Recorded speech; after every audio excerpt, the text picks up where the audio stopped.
Welcome to Ancient Military Tactics, a channel dedicated to providing visual representation of how ancient militaries operated and waged war, going into detail about the real tactics they used to win battles, and showing you, the viewer, how this would have looked in ancient times.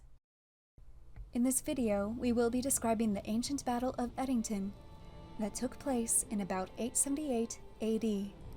This battle was fought between the Anglo-Saxons, led by Alfred the Great, and the Danish Vikings, led by the Jarl Guthrum.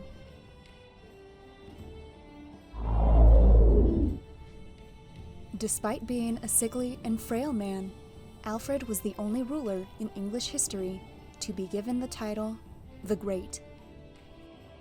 Besides his dedication to educational, military, and legal reform, he is most noted in history for his multiple victories against the Viking invaders, which in turn laid the foundation for his successors to establish a united kingdom.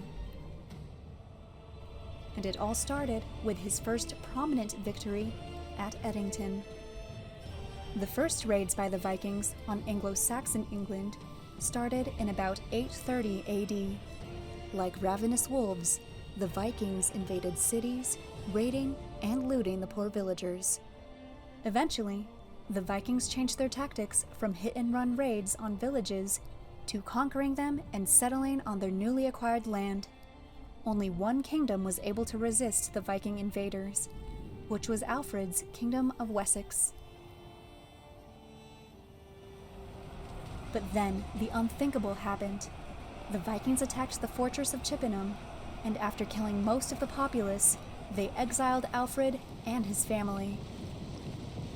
Alfred spent the next 3 months consolidating all remaining forces in order to engage the Danes in battle.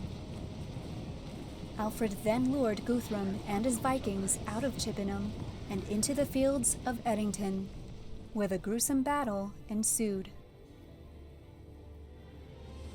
The armament of the Saxons and the Vikings were somewhat similar. Both sides looked to their shield for most of their protection, and the use of spears and axes was commonplace.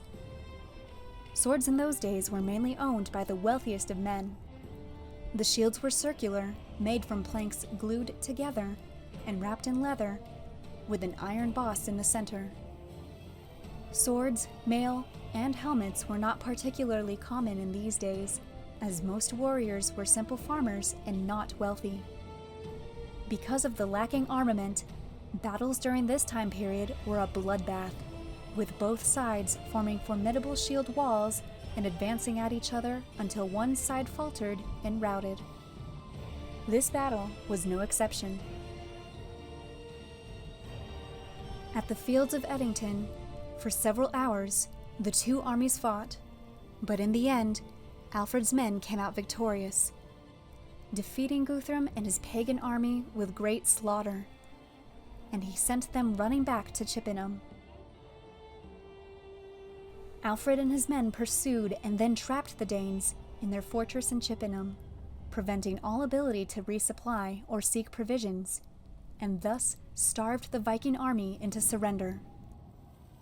After 2 long, deprived weeks, and with his men already weakened by a devastating battle, the Jarl Guthrum was forced to sue for peace. Guthrum had to give Alfred hostages and oaths that he would permanently leave his land. This promise had been made before, but this time Alfred wanted more. He insisted that Guthrum be baptized, ridding him of his pagan ways. Alfred had hoped this would give the Dane more ethical morals. It was this important battle against the Danish Vikings that led King Alfred to dedicate himself to providing more accessible education to his people, reforming his military, and writing his own code of law. Without this prominent man, we wouldn't have the England, or even Britain, as we know it today.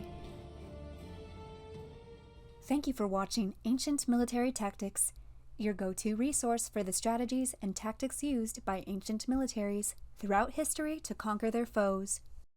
We are a brand new channel, and your support would mean the world to us. So, if you liked this video and would like to see more, please subscribe and leave in the comments which ancient military tactic you'd like to see next. Until next time, thank you and have a wonderful day.